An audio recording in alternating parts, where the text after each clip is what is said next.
നാട്ടിൽ നിൽക്കാൻ നിവൃത്തിയില്ലാതെ ഒളിച്ചോടിപ്പോയ ഷൺമുഖം എന്നു പേരായ ഒരു ചെറുപ്പക്കാരനെ ഓർത്ത് മാതാപിതാക്കൾ വ്യാകുലപ്പെടുന്നതാണ് സന്ദർഭം. ചെമ്പകമേ ചെമ്പകമേ.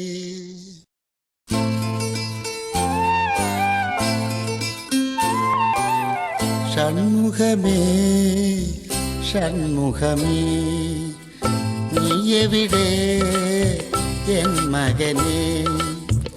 ഓടി വരൂ പൊന്മകനേ, ഡാഡി നിന്നെ തല്ലുകില്ല.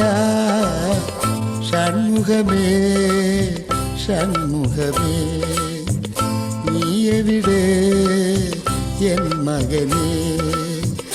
ഓടി വരൂ പൊന്മകനേ, ഡാഡി നിന്നെ തല്ലുകില്ല.